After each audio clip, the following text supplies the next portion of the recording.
Jerome Corsi, during the break when I got him online here to be a guest, dropped a big bombshell on me. He has got it narrowed down to even who needs to be looked at concerning this birth certificate. This is obviously bombshell stuff. We've got Bob Chapman coming up. Doc could even do an hour with us, but I don't want to keep short shrifting Bob Chapman. But I definitely want to get Dr. Corsi back up next week as well. But for those that just joined us, in the last 3 years, I've looked at the birth certificate thing. I found it curious that they spent over $2 million now blocking the release of the long form. They had Chris Matthews and others with talking points say there is no long form. It doesn't exist, that the receipt was the long form. Then, responding to Dr. Corsi's book a month ago, ahead of its publication, Where is the Birth Certificate, that I have here in my hot little hand. Obama comes out, obviously, with the press conference. We have a new video out breaking this down. Bombshell, new birth certificate, a forgery. That's up at Infowars.com and PrisonPlanet.com and up on the Alex Jones channel. And it basically encapsulates the latest developments. But now I'm getting even more sure that they're running scared and that the research of Dr. Corsi and others is spot on. Now, Dr. Corsi's been to Kenya. He's traveled all over, Hawaii, you name it, really trying to get to the bottom of this.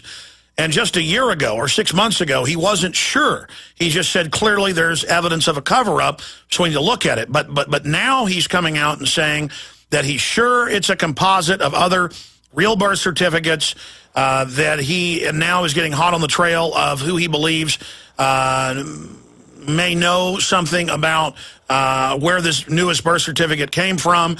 We have the headline from yesterday, Birther Bombshell, Corsi to release evidence proving Obama certificate a fraud composite. But then 2 days ago, we see Esquire come out and run a headline breaking in their politics section, not their humor section, Jerome Corsi's birther book pulled from shelves. Now, that's obviously done to create the perception it's discredited by the publisher. So people have runs on the bookstores and say, I want my money back. So they get scared and pull the book. It is extreme economic espionage. Then 5-6 hours after it's published, they come out at the bottom and bury in a paragraph, this was satire, when clearly it was put out to damage them. And WorldNet Daily Books, Dr. Jerome Corsi, Joseph Farah. This shows desperate concern by the White House and their known surrogate, Esquire. The same day, the White House said they're going to run on the birth certificate with coffee cups and T-shirts with the slogan, Made in America, with Barack Obama on it, with a copy of the new fake birth certificate. Now, we've looked at it. We're going to go over why it's fake, how it's a composite, the total proof, and more. And the fact that they blinked, Dr. Corsi and others, smoked them out of their holes, and the president blinked. Dr. Corsi, this gets crazier and crazier by the minute. Thank you for joining us. Well, great to be with you, Alex. And I've never in my life seen the White House attack and attempt to suppress or censor a book as strong as mine. I mean, now the Democratic National Party and the President's Re-election Committee are sending out this letter soliciting funds. They mention me by name in the first sentence and vilify the book. They even sent the letter to me, addressing me to give them funds. Of course, I sent them some money and got a mug. I mean, it's ridiculous. This type of attempt to suppress a book is counter to the First Amendment, and what it shows is that the information in this book, I've said this from the beginning, the White House, the Obama administration, they will not survive if the American people read what's in this book and understand it. Well, you're absolutely right. Where do you want to start? Let's start with a recap of the old birth certificate they claimed was the original and no other long form existed. Then they flip-flop there. Now we've the proof that this new one is a joke-level fraud. Joke-level fraud. And, I want to make 2 points, Alex. First of all, if this new long-form birth certificate existed, why wasn't it released 3 years ago? Why don't we have this instead of the short form certificate of live birth? And Alex, I got a call about 3 weeks before it was released from one of my sources in Hawaii, and I was told that the new long form birth certificate had been forged. It had been slipped into the logbook. We actually had somebody go into the logbook and read it to us. I knew it said Kapiolani. I knew it said Dr. Sinclair. And I documented all that with Joseph Farah in an email. And I said we better get out front and say that it's likely to be a forgery. But we all decided, hey, this is great. If the book smokes out Obama and, you know, they blink, they feel fear, they have to respond to try to destroy the book, now we've got Barack Obama personally committed, coming to the press room saying, this is my birth certificate. This is like Nixon coming out and lying in the press conference and saying that he wasn't involved in the break-in. Precisely. Yeah. And now the White House is committed to this document. They can't say, oh, no, we meant the other birth certificate. If this document proves to be falsified, the Obama administration of necessity comes to an end because they tried to preserve the administration with a criminal fraud. All right, let me stop you for a moment. You mentioned the fact that why didn't they bring this out 3 years ago and say that no long form existed? Why did Abercrombie get into office, the new governor of Hawaii, and say, I'm going to go down there and release it, and then tell two newspapers, as you reported, but mainline papers there in Hawaii, that I looked for it and couldn't find it. This is, quote, going to be a problem in the upcoming election. And then magically, it does pop up, and you've got moles inside of there, because you've already been there snooping around, that told you, hey, guess what, Dr. Corsi, it looks like I Dream of Jeannie, made it appear in there. Well, and, I think the falsification occurred between the time when Abercrombie could not find any evidence of a long-form birth certificate, and we had that Michael Evans come out and say so, the celebrity reporter from Hollywood, saying he talked to Abercrombie, and Abercrombie could not find the long form. That's when the forgers started to work seriously, knowing my book was coming out. And by the way, Donald Trump, I discount. I'm completely convinced at this point Donald Trump was subterfuge, that he called me 2 or 3 times, got me to give him a copy of the book in advance. I'm convinced Donald Trump was, through Mike Cohen, it seems to be 50-50 working with Obama. They were close to Schumer. So Donald Trump says, let's beat the drums big, then you release the birth certificate. I'll say satisfies me. The press will go to sleep, and I'll get my new $60 million contract. Well, I'll tell you the dead ringer. He'll get his new $60 million NBC contract. Which is GE. Which got bailout money and Rachel Maddow and all of them. But expanding, here's the dead ringer. The 2 days after he's, quote, discredited by Obama, he goes into a cussing tirade. He's a very shrewd guy, meant to further plunge him in the numbers and to further discredit. Right. And by the way, I'm going to watch very carefully and see if Donald Trump pops up to build the casinos in Chicago. Now that Rahm Emanuel's there, another tall building in Chicago. I'll be there investigating the connections with the White House and what deals, wink, wink, went back how far. I don't trust it at all. You don't trust a guy that owns a bunch of casinos? Everybody knows those are the good guys. Look, I also want to show you, we found, have you focused on the stamp of the Alvin Onaka stamp? I want just a quick, simple way to show people how comical this fraud is. I showed that the stamp, state registrar stamp, has a misspelling in it. Instead of the record, it's TXE record. Now, nobody uses a stamp with a misspelling in it. And then if you blow up to about 800% and look at the signature, Alvin T. Onaka, in the A, there is a smiley face.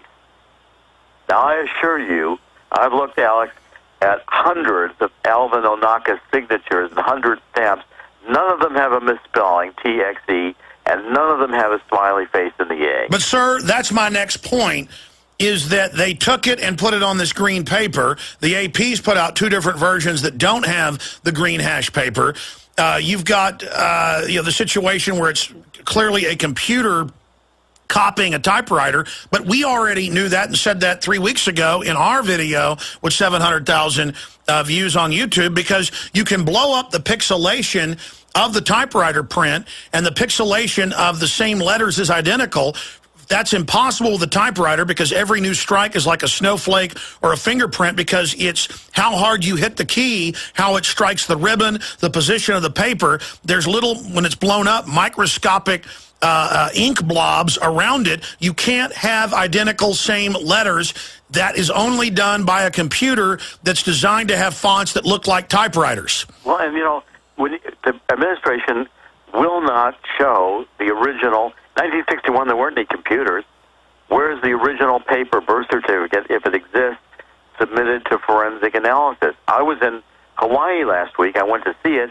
No one in the Hawaii Department of Health would talk to me. I went over to Kapiolani Hospital. I said, okay, if Ann Dunham was here, I'd like to see the patient records for Ann Dunham. I've known for years they don't exist. Ann Dunham was never a patient in that hospital. The hospital threatened if I didn't vacate the premises, they would call the police. Now, if I were administrator of that hospital, I'd have a little shrine in the front celebrating that this was the birth hospital of the president, instead of continuing the cover-up by refusing to answer any questions or providing to the public the corroborating evidence that Ann Dunham had been in that hospital to give birth to Barack Obama. Let's look at the computer manipulation of the text. You had an article at WorldNet Daily about that. Yes, well, when you take a look at the text of this thing and you blow it up, first of all, I mean, you can even start with the number on the upper right, the 10641, which, by the way, is an out-of-sequence number and impossible. When you blow it up and look at it, the 1 is clearly a JPEG, a photograph dropped in there, and the pixelization around the 1 shows the attempt to not repair it very well, so it's still obvious. Whoever did that did not understand how to repixelate. And it's clear that the 1 is a JPEG and the rest of the number is not. Now, 10641 is impossible to be Barack Obama's birth certificate number. Obama was registered on August 8th, and when he was registered on August 8th, the number was stamped with an old one of the increment by number counters, 10641. The Nordyke twins were born a day later in the hospital, August 5th. They were registered 3 days later, August 11th, and they were given numbers 10637 and 10638. It's impossible because that counter does not reverse, and 3 days earlier registered, Obama would have had to have a lower number, maybe by 20, from the Nordyke twins. So the number itself, going back to the short form, was fraudulently, they miscalculated, they got the wrong number, they were stuck with that number, so the number is also wrong in the long form birth certificate. And then there's not the proper stamp that all the others have. I mean, there's over 50... no seal. No seal. No seal. Then here's the $64 million question. Why did they put out such a clearly shoddy version? Not just the layers, because you do have some layering in these different computer programs like Illustrator, but what the computer then witnesses is if the computer sees the 6, 7, 8, 9 different layers, it sees the manipulation and then automatically sorts it. The biggest issue here, and what all the Photoshop people in my office and outside groups have pointed out, is that normally with a scan you would have one gradient of pixelation. Instead, correct, it is a cornucopia of different areas with high res over low res. I mean, this, I don't believe that they could be this shoddy is what I'm saying. Well, I think, Alex, if you're the president and you want to forge your birth certificate, you can't put out a request for proposal and get the best guy in the country to come do the job. They were stuck with the guys who were close to them. And I'm pretty well on the trail of linking the characteristics of this document to someone who's going to have a lot of explaining to do. And I think when you see what I'm about to point out next week, we're hot in the trail of somebody who may have had a hand in this. Now, Dr. Corsi, let me just stop you there because you offered during the break, you said, I think I may break who this person is on your show. And I was like, first tell us some of the proof and take us on the trail close to the person of interest. I'm just going to give you the hints because I don't want to give it too far away, but there are characteristics in the long-form birth certificate as it's released and in the work of another person where signature items were put into the certificate of live birth to identify the forger. And the forger is someone who does not work in government. He works in the media and is close to the administration.